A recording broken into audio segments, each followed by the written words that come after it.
Meanwhile, Syria has strongly reacted to Washington's very recent military threats against the crisis-hit Arab country. The Syrian Foreign Ministry says it is not surprised by such a thoughtless U.S. escalation of tension in the Middle East. The Syrian government has also accused the White House of sponsoring terrorism in the war-battered country. Damascus says that the U.S. government is using fabrications and lies as an excuse to target Syria.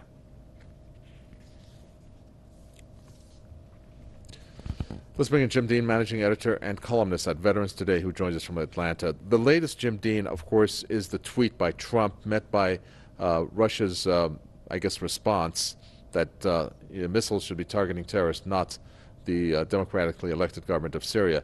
But what is the U.S. doing right now? It seems like they're trying to build a coalition, and one source has said they have 22 targets in mind in Syria. Well, we have really three parts to this. One, not surprisingly, Trump is trying to milk this for everything he can get as a great war leader. But a lot of us are really just appalled because we look at the conduct as like a young teenager, bravado in a high school schoolyard. And also then part two, we were really surprised by the American military and intelligence. No one really standing up to this because we know that anybody in military or civilian intelligence with more than two brain cells to rub together know that this gassing thing was a complete, total hoax. It's actually comical in how crudely it was thrown together.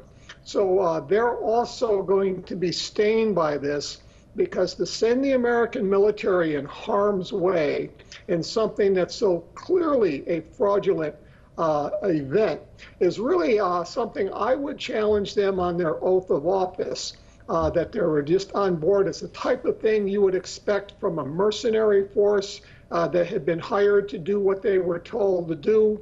But their vow to protect the American people and the military, one of their biggest oaths is to see to it that the civilian leadership will never abuse the military, sending them into a totally unnecessary war, which this is.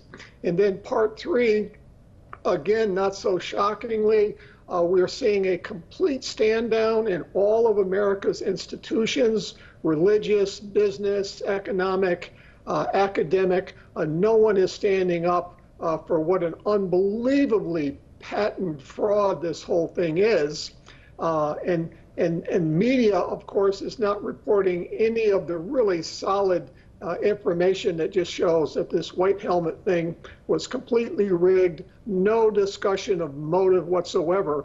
It's really a disheartening thing to see so-called democracies just laying down, and we're watching a classic version of what we call sleepwalking into a war. Do you think that the way that the U.S. is conducting itself in terms of wanting to attack Syria is something that the American people have a voice on in terms of any discouragement from that area? I mean, is that something that even Trump would consider? I mean, what type of sentiment are Americans having when they're hearing about this possible war scenario? Well, it's really disappointing because on one thing, we find out that people on the street, they all think it's a hoax.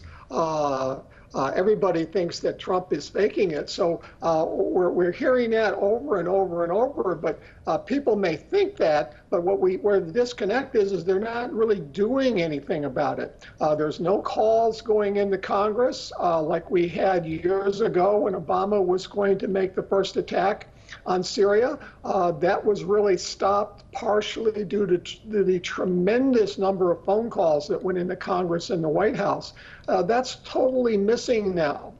So Gordon and Duff and I, we're having a hard time understanding what happened between then and now, where we would see the entire country just laying down and watching this like they were at a movie, when this is something that's really happening that can have very negative consequences to the country, their lives, and the lives of their children. With this crazy situation that's developing. And we really we have a situation here that's spinning out of control, And we're just hoping that some grown-ups will step in at some point and say we have to stop this nonsense. Finally and quickly, Russia has said that they are going to hit the missiles and the source if it comes under attack. Now, it seems like a lot of the focus is going to be on the way that Russia is going to react. How do you see them reacting? It's going to be very difficult for them not to attack some of the sources after they've made a patent statement on doing that. We were kind of concerned here that the U.S. may also be trying to attack. They've said that only if Russian forces are attacked. So we're thinking the U.S., what it might try to do is make sure it hits targets where there are no Russian forces. So therefore, that tripwire is not tripped. And then again, we're also seeing that the military may be wanting to test some of Russia's defenses to see whether our electronic warfare is better than theirs, to get some intelligence on how good the Russian stuff that they have to block this really is. So this may be more of a kind of a show where they're actually trying to test out each other's weapon systems. So we're hoping that it's on a large scale, but 22 targets is a big war, and this could spin out of control very quickly, literally in one day. We appreciate that. Thank you. Jim Dean, Managing Editor and columnist at Veterans Today.